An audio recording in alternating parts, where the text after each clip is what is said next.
G'day listeners, today we're joined by Jeremy Lawrence, the founder of Streets Alive Yarra. Back to our Melbourne details.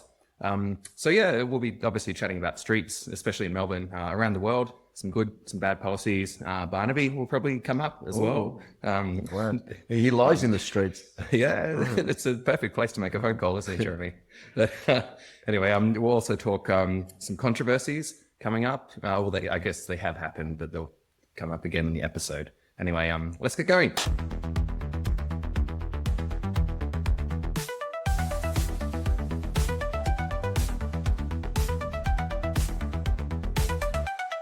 G'day listeners, welcome to My First Party, the podcast where we meet people at the grassroots of politics.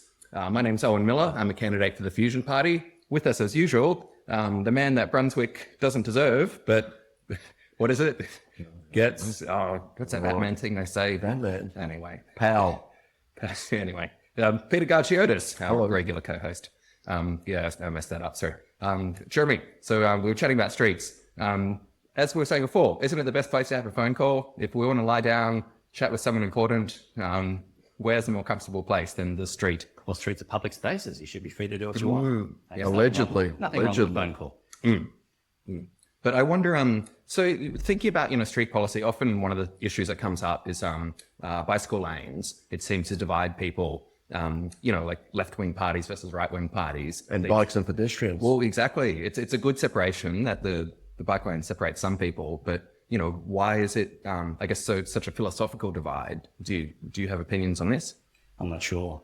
We are discussing the politics of public space, and you've mentioned political parties. But if you look at the alleged founding principles of the various parties, it should be supported by all of them. So if you look at the Liberal Party, freedom, bike lanes provide the freedom for people who can't drive, right, which could be 40% of the population. So Is it that many? Yeah, people who are too young. What do you mean, sorry, they're just not good drivers, or they're not allowed to drive? Anyone who can't drive, doesn't have access to a car. 40%? Yeah. Okay. Anyone who's too young. Yeah. Anyone who's aged out. Anyone who is slightly injured, doesn't have the correct eyesight. Yeah, medication, lots of Or they're reasons. just a little bit less comfortable driving, or they have very low income, so they can't afford to own and operate a car. Yeah. So, if it costs you $10,000 a year just to own and run a car, that is going to chop out a chunk of the population. So when this has been looked at in detail, that's the number you get here in Australia. So I would like to see all parties supporting bike lanes just for that core human intrinsic value of freedom. Or if there's any correlation with funding from Transurban. Could be. Probably now's a good point. We have a few American listeners. Just to clarify, so Streets Alive Yarra. So there's the Yarra River that goes through Melbourne, and then Yarra City Council. I guess that's your neck of the woods. Yeah. So it's if we know Brunswick, then Yarra is a bit to the southeast of Brunswick. Yeah. It's an inner city area, and 100,000 people, located the first district out of the central business district. But then I gather there's a relationship between your group and, for instance, who was it? Streets People Loved. They were contacting me during the council election. What's your affiliation with those people, I wonder? So Streets People Loved was a brand that came together of a whole bunch of small community groups. So it could have been Streets Alive Yarra, Streets Alive Darabin, Marybeck Bicycle User Group, and various other bicycle user groups or bugs around the country who wanted to elevate the topic of transport and street design for the local council elections. So instead of putting flyers into people's letter boxes with their own small brand, the idea is to look like a collection of groups, so it looked like something bigger and more professional, and also to present an image that wasn't just cycling for the bicycle user groups. It was a beautiful future city, so it was walking and biking and trees and placemaking, so all up streets that people can fall in love with. And that was to avoid a little bit of the backlash. So just a knee-jerk reaction that you don't read the whole leaflet if the first few words are not something you agree with. Well, actually, I guess, if we're thinking about what makes a good street, I mean, you've alluded to your idea that bike lanes, or I guess, being bike friendly makes a good street. What about someone who just wants to do what the ratepayers want, if they just want to focus on roads, rubbish, rates, if that's what the electorate says they want, and you have a councillor who's just focused on, you know, rates and rubbish, wouldn't you say that he's doing a good job? Yes, we support councillors who focus on roads, rates, and rubbish. I think that's really good. And what we mean by, here at Streets Alive Yarra, what we mean by roads is roads and streets, and designing them and managing them to suit everyone. So, So to that end, what are the arguments put forward by whichever party isn't backing whatever policy you're putting forward or proposition? look, we try to engage in good faith with parties that put up policy documents, and I don't. Often there's this big gap between motherhood statements saying we want opportunity for everyone, and then what actually happens on the ground where the budget and the street space is allocated. Yes, there's this big missing section in the middle, which somehow just goes to something that we may disagree with. Yes, and not enough allocation of street space and budget. And that isn't really clearly explained. And it's not really something that's discussed piece by piece in a thorough way. So it's obviously in the execution, but in pre-execution, these other parties, if they all, I guess, let's just talk about the parties, do they, in their narrative, say they supporting principle in the same things, but then they don't execute it because they just aggregate it into some bigger policy, which then gets executed into whatever their ultimate aim was anyway? Well, some candidates say something for the election and then do something after the election. Yeah. It's not something that's in our control. What we can do is look at what candidates are saying, at what they've done in the past, if they've got a voting record, or what other people in their particular block or affiliation have done in the past, and then we put out a scorecard. So we did that before the last council election. Sorry, granted, I guess I just want to clarify. So they are saying the right things for the most part prior, which aligns with what you're advocating too. A lot of candidates put out upper-level generic motherhood statements that can be interpreted in a variety of ways. But they say, we want to do things that are good for everyone or good for most people. Or we want kids to be able to cycle to school safely. But that doesn't mean they're going to invest in bike lanes. When a contentious issue comes up, their vote could flip. So to that end, though, then I'd argue in their defence, they are actually executing to what they say, which is a very broad, generic thing. Well, I'm not saying they're doing the right thing. Because no one's holding into account before that to say, no. What are you actually intending to do? Because if they're just making broad statements, that could be as the execution is just something broad that doesn't meet anyone's real needs. Well, that's what we're about, right? So to get a better world, ordinary people have to stand up and hold the elected representatives to account. And each person can only do a little bit, but lots of little bits do add up into something that's effective. And I guess, you guys are trying to encourage civic participation here with the podcast, and that's a good thing. And we do our little bit in only one area, in one municipality. Right? Well, actually, in terms of the scorecard and that, why I brought up the whole notion of like roads and rates and stuff, Peter, as you say, like people can say essentially, I'm a fan of, I guess, streets that are alive. But then, as you say, Jeremy, it can be sort of motherhood statements. It can be very vague. And I think these candidates can be lying to themselves. They don't realize that, like, what does it actually take for me to encourage good streets? If it means, let's say bike lanes, then, I'm not actually a fan of bike lanes.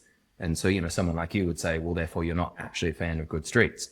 And so, the viewers, you might not have heard about this controversy, especially if you're outside Yarra.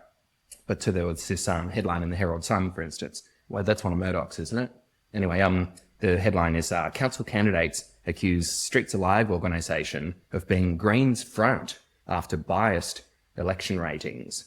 And so, I was reading out, one of the controversies was that before people had responded to the survey, you guys were giving them like, green, orange, red, whatever.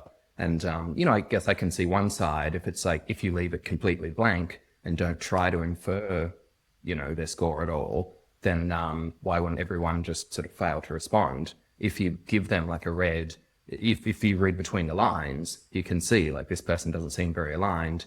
If they want to correct their red mark, I guess the onus is on them to prove their good policies. Is that sort of an accurate way of framing things? Oh, look, the Herald Sun article was fantastic because it put our name and our scorecard out to a much broader audience. And so we thank the Herald Sun for their contribution to the civic discourse.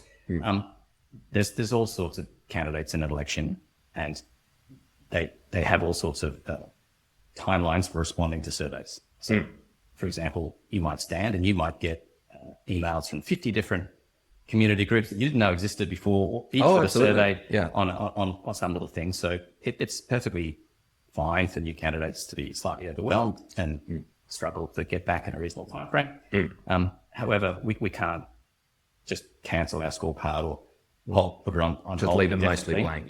blank. You know, the job, what we say our role is trying to provide information for those people in the municipality who wish to get another view, right? Of course, people can make their own minds up, but if people wish to research and get someone else's opinion, we're here to give a scorecard. And a lot of the scorecard can be identified from the candidates' policy statements and what they've said on social media and how they've reacted and who they associate with. The scorecard is a bonus. And we clearly said that on a page on our website, which was the election scorecard, it says that we'll use the best available information at the time and we'll update the scores continuously as more information comes in. So the election period is quite long, a couple of months as it's ramping up, and the scorecard is one piece of that. So it's not the defining characteristic. Yeah. You just saw this in the Herald Sun, that's the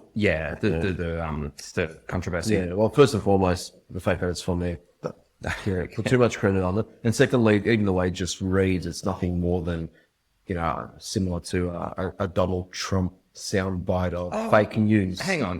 No, hold on. How come I can't finish my sentence?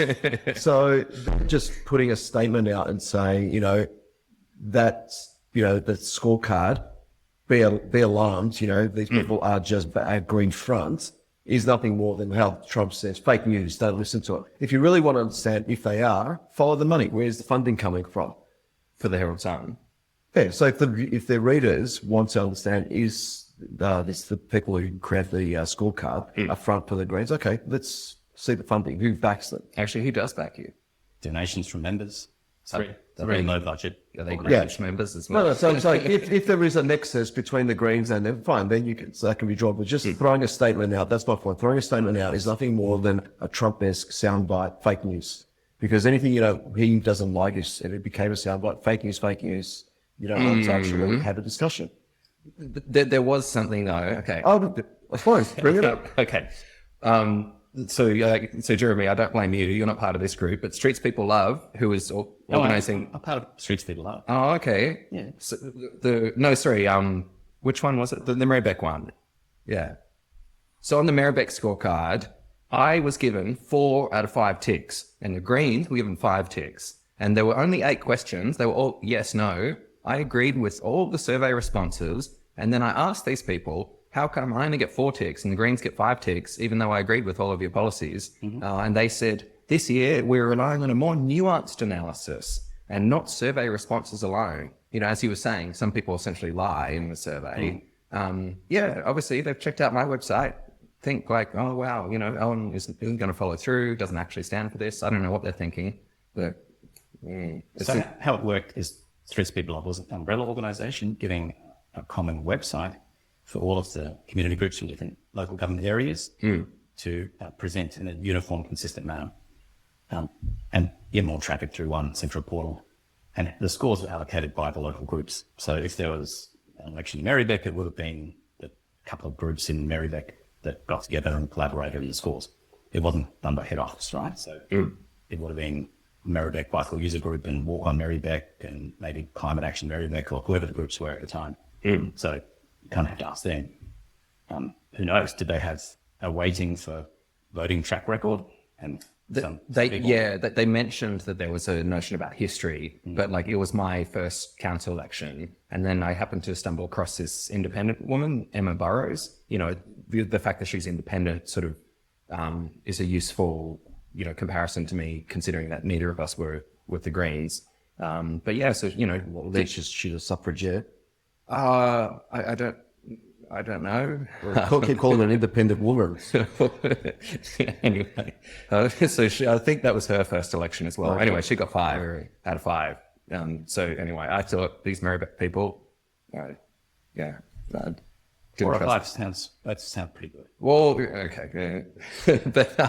So some of the other policies, I also had federal and state policies that would benefit streets. What do you think, by the way, how would you say, how can federal governments make, streets that are more alive, better streets? Oh, so we've got a page on the website called Actions, where we've got suggestions for local, state and federal. And federal is a little bit further apart from the design and funding of local streets, right, which is predominantly a local government issue. But there's several things they can do, such as tying federal funding for transport, which goes to states every year, with a requirement for those states to adopt best practice design guidelines. So, for example, the state of Victoria doesn't have a bicycle design guideline. If you look at New South Wales or South Australia or Tasmania, their bike lane guidelines are really best practice, top stuff. But Victoria, even though it commissioned one, and it was delivered a couple of years ago by Yarra, it hasn't been adopted for whatever reason. Yeah, is it councils who adopt it? So we're talking about state guidelines. Okay. So it would be the New South Wales or the Victorian bike lane design guidelines. I see. Oh, so who paid for it? The federal government? The state government. Oh, wait, so they commissioned it, but then didn't bother adopting the findings? Yes. Okay. So who knows why? I mean, so Streets Alive Yarra obtained a copy of those design guides. So it's a set of 3 movement and place design guidelines. So most states and territories are adopting movement and place as an overarching framework. So balancing through traffic, so movement, and place, so local benefits. And they created the pilots and trials design guide, the urban streets design guide, and the cycling guide, the key 3. So we got them under freedom of information. You can download them from our website. And I don't know why. Well, I guess, wouldn't they be worried though? Like if we give all this funding to all these bicycle projects, all this civil infrastructure for better streets, like what if you guys probably aren't going to spend it on kickbacks to gangsters? You guys probably aren't going to spend it on strippers. No, Alan, I've actually read it, and Alan's actually planning, the Alan government's planning to raise the bike lane above the roads. Oh. Their new big plan. see. New plan. That'll be more spending, yeah. Or they can be diverted. The other thing the federal government can do is direct grants to councils. So the federal government has, of course, very large revenue raising capacity, income tax and business taxes. So in comparison, councils across Australia, if you look at local, state and federal, they only collect like 3 or 5% of the total taxation base. The federal government has got the most opportunity. So they could offer, for example, $10 per year for every resident, for every council in grants. Oh, the federal government. For street improvements. And that would make a huge impact. It's material. It would be $10 million per year for the city of Yarra, where 100,000 people run. So that $10 million out of a budget of 220 is material. And they might be spending $1 million now, and they could spend 10. And that, I think, if you look at the cost benefit, so the federal government spends a lot of money on health. If you look at generational timescales, 50 years, preventative health saves the taxpayer money. I guess active transport. Yeah. So if you were a pure fiscal conservative, you would invest for the long term by getting money to councils to put into walking and biking, because the population health would improve and you'd spend less money on trauma and morbidity. Well, yeah, because I guess so many people die in car crashes as well. Yeah. I guess it's not just it's not just getting them to walk to stay fit. It's also getting them away from cars, which are dangerous machines. Aren't they? Yeah, no, but at least once an episode. So I'm quite aware of the self-fulfilling prophecy I'm about to launch into here. You start talking about why we need to defend this nation militarily, right? Okay. So the fact that you've raised this alarm about cars, and how dangerous vehicles are to us. So are foreign invaders. Yes, I know. I just had to laugh that, good point raised, but you went to whole Homer Simpson or Marge Simpson, or when someone took at the children modes. More Flanders, what's it? Who's the pastor's wife? Anyway, but that's another thing. If the federal government wants us to have livable streets, then they need to stop people from dropping bombs on those streets. That's a good federal policy, wouldn't you say, Jeremy? By proxy. I haven't counted the number of bombs dropped on Australia's streets recently, but And point take, Well, Darwin back in the day wiped off the map. yeah, we're quite a future-oriented organisation. Yeah, fair enough. What about another federal policy you didn't mention, universal basic income? So what if that would give people more time for volunteering, for socializing, so they would want to get out more, they want more walkable cities. And so, yeah, they would spend time on like gardening, creating paradise around them, as opposed to, councillors paying contractors who, their heart's not really in it, the same as someone doing it voluntarily. So yeah, more lush streets, people smiling on the street, creating harmony. That's what's missing on streets, isn't it? Well, our policies don't extend to universal basic income. Oh, but they Yes, could. I know. Yeah, I guess I could take that to members. We do support connection and happiness on streets, beauty. So if you look at the old Appleyard seminal work of Liveable Streets, he counted the amount of social interactions between neighbours that occurred on the street, and then divided streets up into low traffic, medium traffic and high traffic residential streets. So all residential streets, not comparing residential with a commercial street. And so the amount of neighbourhood vibes was much higher on those traffic calm streets. So if you On the which one, sorry? the traffic calms, the streets with fewer numbers of through traffic. So if we can look at traffic calming within each neighbourhood block, which in Yarra sort of 1 kilometre by 1 kilometre grids, and keep through traffic on the arterials, then we can plant more trees and have little bulb outs, chairs, and these are locations where small interactions can occur between neighbours. So once you're walking down the street and it's quiet and you can nod a few times, then it might graduate to a smile, and then you might say g'day, and then you might start talking to your neighbours. And that's the sort of future street design we're looking for. Does your association, or is that sort of association, look at things beyond the city of Yarra? Because obviously, as Owen says, we've got US viewers and so forth, and how this could probably apply to Melton and outer suburbs, because obviously the cost of living and housing issues, people have to move out further from inner Melbourne, obviously, and obviously they've got no choice but to use Transurban to come in and out to service the big cities. So how do they get to the point where not only can they smile at their neighbours, find the leisure time to do it, but then use livable spaces properly? Yeah, it's a big challenge. Because Yarra is quite a unique demographic. Yes. It's an inner city area, definitely, and inherently more walkable and cyclable, and there's more access to public transport, trains and trams.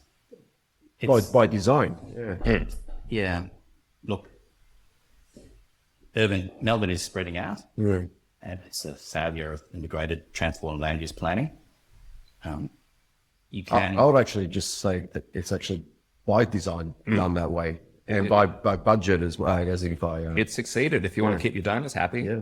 It could well be. Yeah.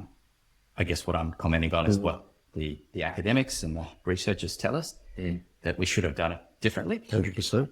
And you can, over time, build back, right? So you can invest in trains and that go out further. You can invest in a reformed bus network. So you imagine it's washing away our history of squiggly bus routes, replacing them with a course grid all across Greater Melbourne, running every 10 or 15 minutes. We as a state can afford to do that. Of course, totally. And you can support that even more if you increase density. So if you increase the number of taxpayers per kilometre squared to fund that sort of infrastructure. So we're already building and growing so fast. We are a thriving city, which is a good thing. We should reform the bus network, relax our planning laws around train and tram stops so you can have medium density, 3 stories, 4 stories, 6 stories. That's what we'd like to see happen. And you can create even further urban villages, like the peri-urban areas. Right? So clustered around jobs and services. I wonder actually another policy that Fusion brought for improving streets that the other parties didn't mention. What do you think about land tax? Just like Henry George proposed. So in Victoria we have land tax, but owner occupiers, people who live in the home they own, they are exempt. You only pay land tax if for a home you own but don't live in. And so if we had land tax for more homes, then so the purchase price skew would have a lower number on it, because over the course of owning your home, you would pay more in tax and therefore couldn't pay as much to the mortgage. And so, it would lead to smaller land footprints for homes. And then I guess, since the price is lower, then as well, governments would find it easier to buy back some of this land that isn't as in demand from people anymore.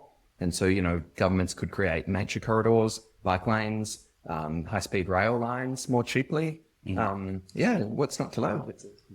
Yeah, there's nothing on our website about either universal basic income or land tax reform. However, the topic is known in the urbanism sphere. And land taxes work to change how land is used.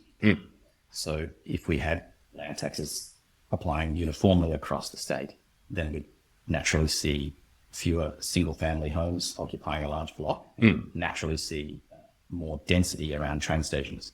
So that would naturally promote integrated transport on land planning. Interestingly, we have a form of land tax, which is council rates. Yeah, sort of, yeah. Because if you look at, well, I can speak for myself, I own a home in the city of Yarra, and I pay council rates, and that's based on home and content, home and lands, but it's dominated by the land value. So even if you struck off the house value, you'd still have the basic thing there. So the question really is, should we extend that to state and federal taxation or not? Yeah, that's the question. Yeah. So this wasn't meant to be just me talking about how great the Fusion Party is for the whole episode. So if we get back to, we were saying before about how you have to read between the lines of what these people are saying. And so loyal viewers would remember this previous councillor, don't say the name just yet, Peter. So what would you say about, this is a man. Okay, so this guy is saying, you're going to rate, what do you think his stance would probably be on what you would give him on your scorecard? So he hasn't filled in the survey yet, but you need to read between the lines. Blah, blah. I will continue to represent you with integrity, honesty, and passion. I will ensure your rates provide good return. Your rubbish is collected, roads are maintained, community facilities are upgraded, and council services are delivered effectively and efficiently. Yeah, these are quite generic statements that don't really say too much. And we've found historically the people who have most strongly supported bike lanes or traffic calming, such as modal filters or wombat crossings outside of schools, typically mention that in their blurbs. Yeah, so there's a correlation between voting patterns and actually putting that in their 200-word statement. And so the people who don't mention that in their 200-word statement generally don't vote for that. Which is what I was making earlier. Like if people, what they say are delivering on that. The outcome is executed, but they're not actually delivering to that end. Do you remember who this was, by the way? Of course I do. Yeah, Oscar Yordies for listeners. Yeah, he's the Greens don't like him. I guess there's lots of different stories in each local government area. There's always stories. But actually thinking that, let's do the quote game now. Listeners, you would definitely know this person as well. It's not a philosopher this week or a politician. Jeremy, you would definitely be familiar with this person. So the quote is, imagine a city where graffiti isn't illegal, a city where everybody could draw whatever they like, where every street So far it's Brunswick. It could be, yeah. Where everybody could draw whatever they like, where every street was awash with a million colours and little phrases, where standing at a bus stop was never boring, a city that felt like a party, where everyone was invited, not just the estate agents and the barons of big business. Imagine a city like that, and stop leaning against the wall. It's wet. I'll still think of it's Brunswick. Oh, well, I guess, yeah, I know. I don't know what city they're speaking about in particular, but I guess who said it. Yeah. And I guess, the big clue, it's not a philosopher, it's not a politician, but you would definitely know this person. Yes. That's not you. I would agree with it, but I didn't say it. No, I can't recall that and had any of my local design guys. Can you give us a hint? For listeners, it's Banksy. Wow. Also, I didn't know how to. That rhymes with Banksy. Well, I mean, if I said it's a street artist, like who do people know besides Banksy? Oh, did you say street? Oh, okay. Oh, I did. I didn't say it was a street artist. Too strong a hint. Would you agree with this sentiment, Ben? No. Oh, You don't like that? No, not every wall and covered with graffiti whenever you want. No. well, do you have a distinction then? I guess like graffiti versus street art. Can people possibly spray paint something that you would like on a wall? Yes. Okay. So it's a matter of taste then. Well, I think it's a matter of location. So if you Yeah. go to Paris or London or Barcelona and you come out of the central station and it's a beautiful sandstone, traditional 6-story edifice. Sure, that in can a look civic nice. space and people are spray painting onto the sandstone walls, I'd say no. And that's going a little bit too far. Wouldn't you say? Or like you're like if you go to the British Museum and you go in and you see the beautiful, items taken from other countries. All over the world, That's yeah. beautiful. I think it's just about a taste.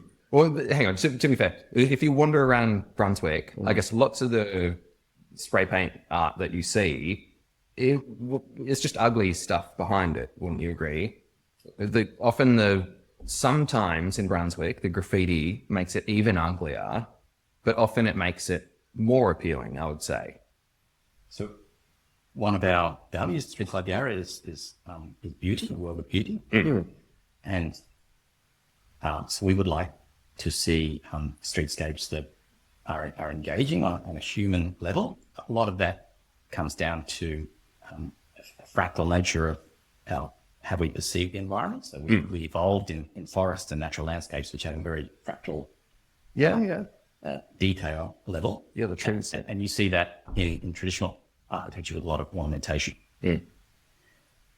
We don't see that as much in a lot of modern buildings, which are like flat. Yeah, you're right. glass Just big or steel. rectangles. Yeah. Yeah. And that I believe that the research is true, that sort of degrades the human Spirit. Yeah. Oh, yeah. Yeah. You just feel less alive and happy in those sort of streets. And so that can result in people protesting and with graffiti. So, I mean, I would like to have a future for young people which is good and positive and where we leave a better world for our kids than what we have for ourselves. So you should be able to grow up and go to school and think that you're going to have a good life. And what's crushing that in many ways, the cost of living, the cost of housing, can lead to protests like graffiti. And I think we should address that at the root cause. So you've touched on land taxes and universal basic income. That can be one. Reforming our planning system so that more people can build median density housing around train stations so rents come down. And so people who are graduating can say, well, I've got a chance. I can graduate, I can pay decent rent, I can get a job. Maybe I can afford to buy one of these apartments and have kids. And that's not an excessive ask. So, again, I haven't looked at your policies, but I've heard when Owen's asked a couple of questions, you said, that's not part of our current policy, list. Do you guys actually, or are you formulating in order for us to get what we want to achieve, like whether it's the lanes, the parks, etc., like the root cause, these are the policies that need to change or be adopted in order for us then to get to this point? Yeah, so there's like more than 150 pages on our website. The main one is in terms of specific policies. You can just read off as doc once. That's the actions page. So we have specific recommendations for local, state, and federal government. The federal one, which touched on, that was kind of reforming how they encourage states to adopt good policies, such as the bike lane design guideline, direct funding to councillors. The state really has the biggest role to play. Only recently they reformed the speed zoning policy to allow 30 kilometres per hour as a choice. And that's a really critical thing in terms of city design, because you can't afford to put a bike lane in every street, right? And if the speed limit is too high, the only way to make it safe is to separate bicycle traffic from vehicle traffic. So realistically, what most cities around the world are doing are having a core route of protected bike lanes, which link 30 k's an hour neighbourhoods. So that's an example of a state policy. Yeah. I guess my question, I probably didn't articulate myself well. My question is not specifically to like what a policy is again specific to, let's say, the myophic issue of the bike lanes, but in order to actually get people to even be curious about bike lanes and be interested, they need to be in a frame to say, yeah, I do want to get married, have a family, raise kids. I can't afford a future. So they don't even care about the bike lanes, for 5, 10 years time. Because right now, Australia's heading to decreased population because the youths going forward are like, well, I don't see a future in that path. We do have a page about us, which starts off with our values. So freedom, equality, social justice, responsibility in a world of beauty. And then we describe or introduce how the concept of how our policy proposals, every time we put in a submission or put an opinion out there, how it's linked back to those values. So we talk about values-based infrastructure, how you choose to put concrete into place can be linked back to intrinsic human values that most people support. It can get, we try and keep our messaging quite concise. So broadening it out to generational inequities can fuzz up the messaging. Yeah, I guess so. But actually, getting back to concrete things, pardon the pun, we were saying before about, so our foreign viewers might not have heard recently about big scandal in Victoria. So, it's been revealed that the CFNEU, the Construction, Forestry, Maritime Employees Union, so they've been caught wasting somewhere between $15 and $30 billion for the state's big build projects. So it works out to be about it's true. Yeah. All the big bags of cash were taken to the strippers. Yeah. Come on. Anyway, so it works out to be $5,000 per Victorian household. So that's $3,500 USD. So lots of money. As we were saying, like these people. So for instance, they were hiring quote unquote cleaners that turned out to be strippers for $100,000 per year. So sure, you can't spend $15 billion on strippers, can you? Well, I doubt it, but some of it was just, purely, I don't know, buying homes, boats and things for these people. Where would it all go? You don't think it happens? I have no doubt there's grafters, corruption that goes on. So there's no point saying, there's 30 million, there's 100 million, there's 50 million. Billion, yeah. No. So why not just say, look at the alien that's landed. You make it so extraordinarily it's a big obscene. Deal. It's a big deal. So, because I know you believe everything that is published in the Herald Sun and everything, right? You believe $30 billion of cash that's been lost. I'd say get these guys to run the country. Because if they know how to manipulate the finances so well that no one saw it until now, it's been revealed, look, get them in there. They're geniuses. And then I'd say, fine, forget about the union guys. The people that have been in charge, including the bankers, lock them up because we've bailed them out too long. Lock them up. Yeah, whoever's hiding this stuff. Yes, lock them up. Yeah. Enough. So if you believe that if there's 30 billion that's been taken out in cash and has been it's filtered out to strippers and they stuff. do it very subtly. You don't Come on, get the fuck out. So Jeremy, you're saying you're siding with Peter that this isn't a real thing? Well, there's the news. I haven't read that. There's the actual reports. I haven't read that report either. So it's hard to separate out how much is exaggeration. I mean, there's always wastage in the world. Yeah. So you go into a business that's got 50 people. There's a couple of people who are just slackers. Right? And there's little bits of fraud throughout history. The question is our method of government, civic organisation, better than the other options? And I think yes. Like we elect MPs, they form a government if they have a majority, and they invest in big projects. And sometimes they don't manage them perfectly. However, the other team isn't going to manage them perfectly either. We've seen that throughout history. Democracy is still if there are only two parties, sure. But okay, listeners, please leave a comment. Do you agree with me that there was lots of corruption going on in life? So anyway, I guess we can't win every battle, can we? But actually, Because now no one's talking about the gas mining industry or anything, right? oh, big issues, yes. No one's talking about that. Because now we're talking about, again, whenever we want to deflect, it's the new children overboard issue, it's the union bashing issue. They keep bringing up the same stuff when all it's the time to deflect away from the real stuff. Wait, but Labor's in charge. Why would they bring No, up who this? says it's a legal issue? I thought that's your point, sorry. They No, want to deflect. no. Who's bringing it up then? Jesus, Owen, how many times have we had these conversations? We'll have this after our age again. Right, yeah, okay. Anyway, Jeremy, going back to your point about, so when I was reading through these possible street quotes, I got a sense that, the streets are a very egalitarian place. And I guess that's something you would like as well. Well, we'd like everyone to be able to access any property in Melbourne safely, irrespective of what mode of transport they choose to use. So it should be safe to get to your friend's house by walking, or biking, or by driving, or taking public transport and then walking the last bit. And to do that, to deliver that fundamental level of safety, means we need to make some changes. Yeah, I guess then what would you think about, so these other quotes, I need to guess these, but so Coco Chanel was saying, for instance, a fashion that does not reach the streets is not a fashion. And then as well... do you mean fashion or fascist? Because she was in bed with the Nazis. Oh, was she? Yeah. Oh, I already heard this. Okay. And so another one, I wandered off, walking through the streets that seemed emptier than ever, thinking that if I didn't stop, if I kept on walking, I wouldn't notice that the world I thought I knew was no longer there. And this was Carlos Ruiz Zafón.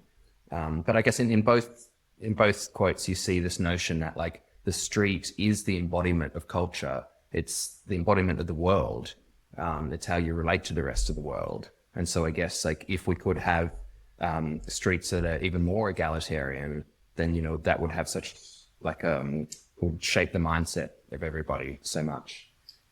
Yeah, look, and streets are an important aspect of our social lives where people meet and gather, and they've been studied by people over different periods of time. So it's the famous one, the social life of small urban spaces. There's a little video on our website about it too. And people like to collect in areas where their backs are against the wall, like sitting along a perimeter. With good outlook, yeah. They like to watch where other people, or humans are a social species, so they like to watch where other people are walking past and interacting. So a combination of walkways and trees and boundaries and seats is a good thing. And you can quite easily, at a low cost, dot them around our neighbourhoods. Just small pocket parks and street closures next to motor fillers. This is eminently achievable. And I mean, in Yarra, I guess the population density is quite good. So the streets are used. You can go out and you can see life on the streets already. Having said that, of course, you'd see even more if we doubled or tripled that population. Well, I like the idea that, I can't remember, it was Lambros, I think, that was selling this ex-council, how they're proposing to do it up and down up Sydney Road, where they're blocking off the streets hitting Sydney Road and where they elevate the train station or the railway, and have little pockets where, the residents can then just have the street from the railway to Sydney Road that's blocked off and have like a communal little sort of environment. All the residents in the high rise or medium density areas can then just congregate. Cafes and bars. Yeah, as we get more medium and high rise apartment living, then those third places, those social spaces, public spaces become even more important. It doesn't have to be a traditional football pitch or a sports club. It can just be a space where you create your own organic community, and each one will have a different vibe to it because of the people who live there and what cafes or eateries are established. So I hope they actually execute that properly. Yeah, fingers crossed. Yeah, Sky Rail's been pretty good where they've done it in the southeast. So if it's extended, for example, dual track Sky Rail all the way up the uphill line, that'd be a wonderful outcome. Yeah, so it's about to happen. Hey, so Jeremy, thinking about more the organizational aspect. So, some people, they might be convinced now, like, I want to do this in my community. So I guess when did when did you start Streets Alive, and like what are the key ingredients to the success of this organization? So the key thing is just to have a go. I started Streets Alive Yarra 8 years ago. So the impulse was coming back from Germany. So I'd been living there for 7 years with my wife, and our daughter was born there, and she came back when she was 1. So we had friends of our age who were having kids, so we got to see for the first time how lives changed from being young couples or adults into the beginnings of parenting. And you could then, because you interacted with friends who had children in prams, you could start to see how the city was designed to support families in Germany. So they had a green open space park within 400 meters of every house. They had trams that were level access for boardings that would roll up and down. The footpaths were cleared of snow. You had bike lanes. You could observe primary school aged children walking and biking independently to school. And when we came back to Australia, you could see that shock that was Melbourne is a great and beautiful and thriving city, especially living in the inner city, but it wasn't quite at that level yet. So I thought, okay, I'll start writing some letters to elected representatives, state and local. And I thought, well, if I just point out these obvious things, then they'll just change their policies and start doing good stuff. But that didn't happen. If only, yeah. So then the idea was speaking with a councillor. They said, you have to show that what you're asking for is supported by the community broadly and where the money's going to come from. And so the whole website and organisation and brand was created to answer those questions. So it presents what we aim to do is present a positive vision for the future with clearly articulated policies as opposed to motherhood statements. And we've got clear pages on revenue and expenditure.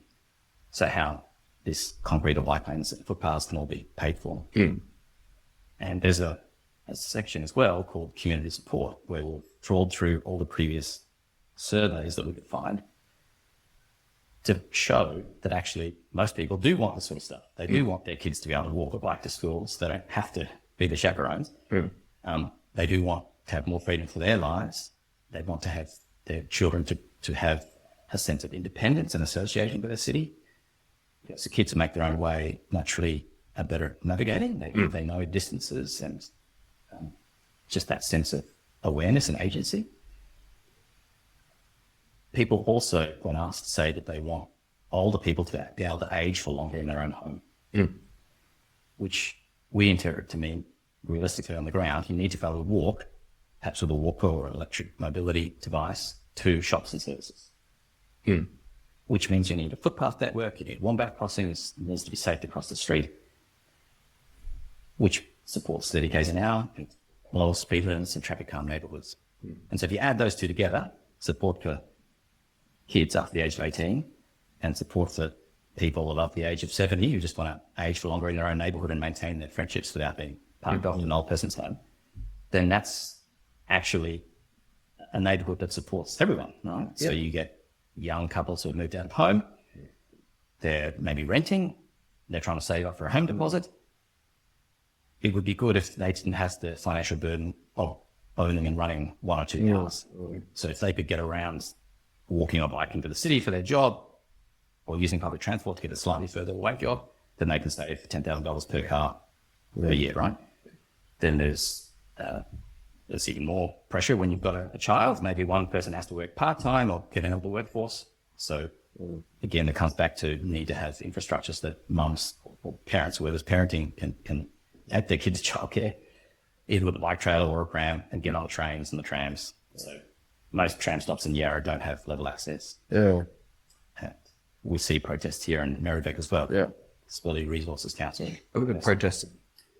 They wanted to trans. So shutting down the Skyrail for investing in level access boarding. Oh, yeah. I was involved in those. They were good. Yeah. Sorry, I should remember. I didn't know which ones you're referring to, sorry. So when you approached the councillor and said, look, this is my proposition based on my experience in Germany, did they then say to you, look, you need to glean what the community wants and how you're going to, where this money come from. And the follow-up was, and if it's, if it's positive, then I'll back it. Yes, most councillors say it. Yeah, so to me, that's incriminating on their behalf to say, one, you don't know what your community wants because you demonstrated that this is what the community wants. I'm saying you're out of touch with the community then. Why are you in this seat? That's the first point. And secondly, they then should be backing this, I suspect, subsequently, because you've now given them the facts. So are they now demonstrating what they should have done? And that is leadership, not just say, you demonstrate to me the job I should be doing. So I'm saying that's a self-incriminating fact that they should not be in that seat. So that's one point. The second one is, I think you are probably missing a very big leverage you may have. And I get that you're saying, kids up until the age of 18, so they can be, riding to school and so forth. And the elderly was approaching that age. 37 is a deep point. I had a birthday recently. That, for self-dignity, etc., I want to stay at home. That's all fine. That's a motherhood statement, right? The leverage is that the government is pouring a lot of money into those packages to help people stay at home because it costs way too much for people in nursing homes. Okay. So the fact that the government needs people not to go in nursing homes and is investing a lot in my age care. This will help, yeah. No, it's not that it'll help. This is the policy. They want people to stay at home, right? And people want to stay at home. Oh, yeah, I'm saying having livable streets would help, yeah. Yes. Yeah. Sorry. So I'm saying that's where the leverage needs to come to say to government and federal, because it's a federal run, in my age care, it's federal, it's not state. You say, if you want this to actually work, it's not a matter of then saying, instead of locking them up in a nursing home, because the costs of that is the capital and also the labour, which is nurses, carers, etc., and also you have longevity people at home. There's no point then locking them in there because the mental health So this is where the leverage comes. So the other stuff is motherhood, the kids. The reality is where the rubber hits the road and that you're investing in that, but you're missing out on what actually is required, and that is their mobility to actually live an effective life longer in that space. Yes. Yeah, I agree. Okay. And there's also the simple reality that even if we collate screenshots of a whole bunch of prior community engagement surveys, for example, they might say 60% of people in this area support investment in walking, biking and neighbourhoods. Yeah. And you can collect all that together. Opponents will still look at that and disregard it. So unlike councillor may just say, yes, okay, I read your page, but all those surveys were biased. They can still wash it away if they wish.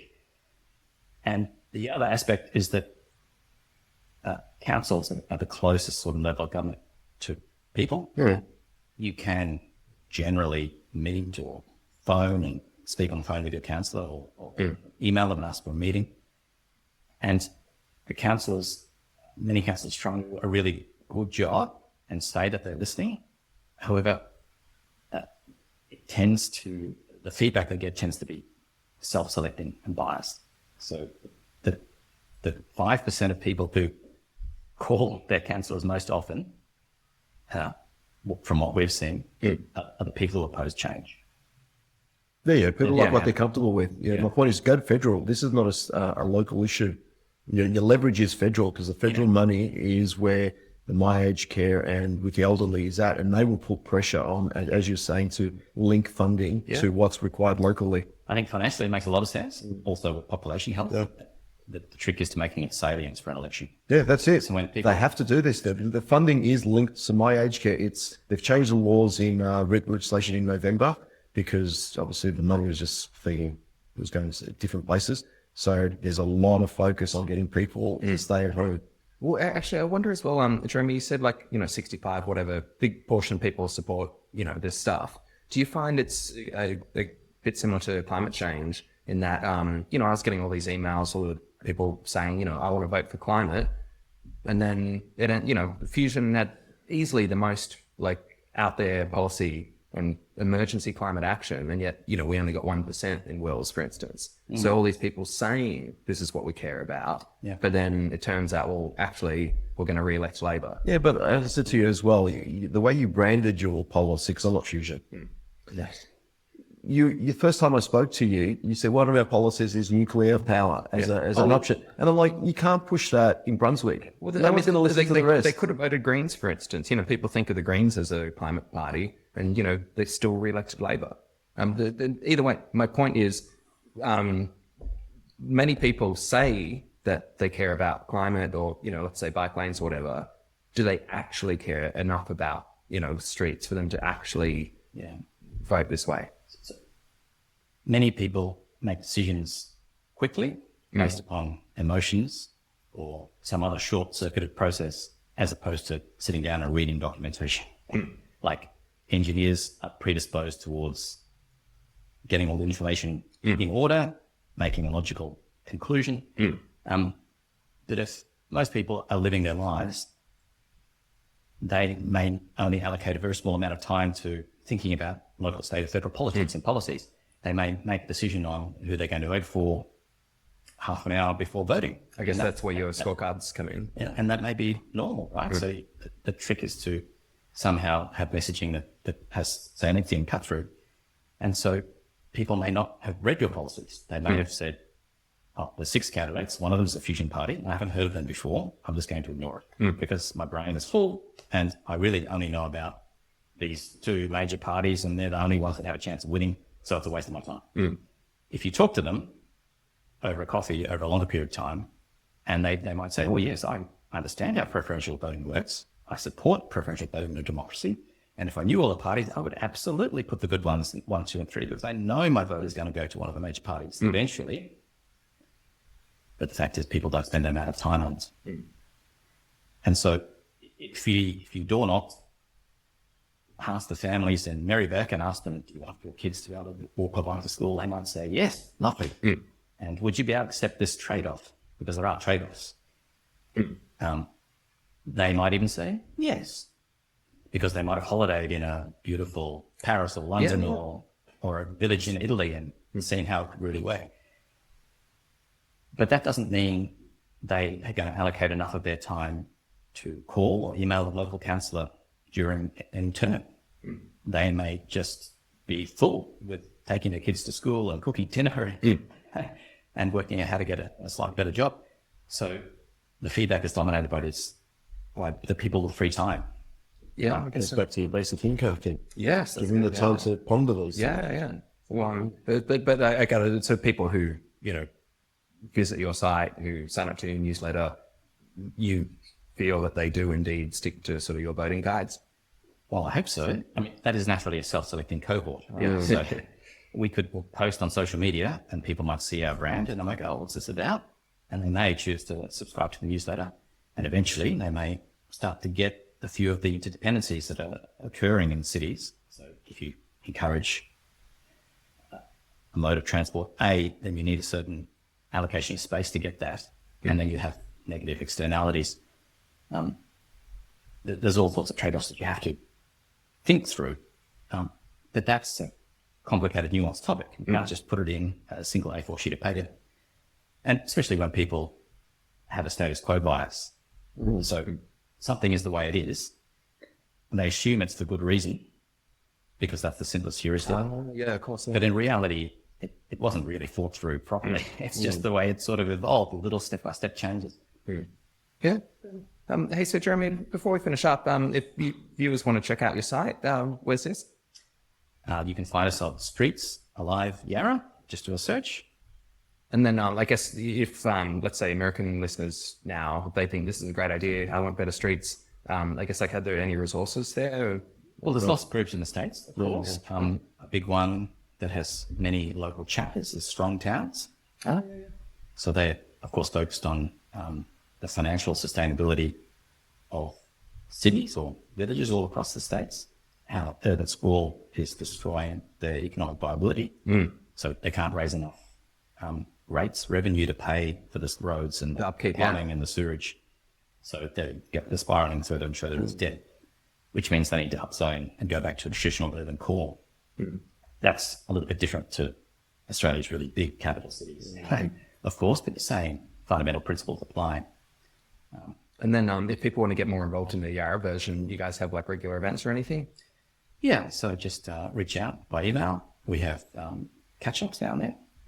We're all different, I guess, how the Germans cleared the slough for the kids or ride their bikes. In America, ISIS clear all the people or Making the streets walkable again. Yeah. There's also groups broadly in Australia. So there's a group called Better Streets, which is another corporate association based out of Sydney. But they have a lovely website, and they're supporting people who want to take the first step on their advocacy journey, so they can start up Better Streets Illawarra or Better Streets Wollongong, and help get that broader message out. Any activism is good.